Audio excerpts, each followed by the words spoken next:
তোমরা কামিয়াবের দিকে। এভাবে বাংলাতে আযান দেওয়ার কোনো বৈধতা নাই, এটা রাসূলের জামানায় ছিল না। তুমি বুঝাতে চাইলে কি হবে, এটা রাসূলের জামানায় ছিল না। এভাবে আযান দিলে এটা বিদআত হবে, এটা বাতিল হবে। সব থেকে বড়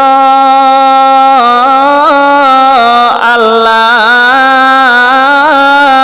সব থেকে বড়, আল্লাহ সব থেকে বড়, আল্লাহ সব থেকে বড়। আমি সাক্ষী দিচ্ছি আল্লাহ ছাড়া আর কোনো মাবুদ নাই। আমি সাক্ষী দিচ্ছি আল্লাহ ছাড়া আর কোনো মাবুদ নাই। আমি সাক্ষী দিচ্ছি নিশ্চয়ই মুহাম্মদ আল্লাহর রাসূল।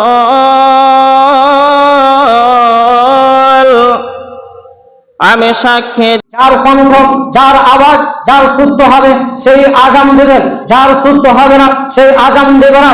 কেন মানুষকে ডাকানো হচ্ছে কল্যাণের জন্য, মানুষকে ডাকানো হচ্ছে সালাতের জন্য, মানুষকে বলা হচ্ছে আল্লাহ সব থেকে বড়, মানুষকে বলা হচ্ছে ঘুম থেকে নামাজ উত্তম, মানুষকে বলা হচ্ছে ঘুম থেকে নামাজ উত্তম। বর্তমান সময়ে সোশ্যাল মিডিয়াতে একটা আযান ভাইরাল হয়েছে, সেটা হচ্ছে বাংলাতে আযান। এরকম আযান রাসূলের জামানায় ছিল না। এই জামানায় যারা আবিষ্কার করেছেন তারা ভুল করেছেন।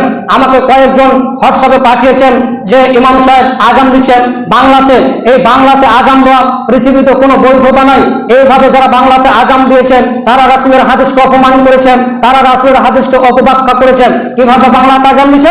আমরা বলি আল্লাহু আকবার, আল্লাহু আকবার, ওই ব্যক্তি বলছে আল্লাহ সব থেকে বড়, আল্লাহ সব থেকে বড়।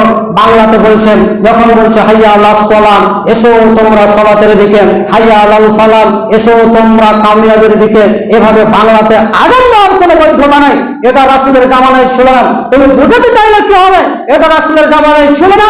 এভাবে আযান দিলে এটা বিদআত হবে, এটা বাতিল হবে। ওয়া মা আতাকুমুর রাসূল ফাখুযু, রাসূল সাল্লাল্লাহু আলাইহি ওয়াসাল্লাম যেটা দিয়েছেন সেটা তোমরা গ্রহণ করো, রাসূল যেটা বাতিল করেছে সেটা তোমরা বাতিল করো।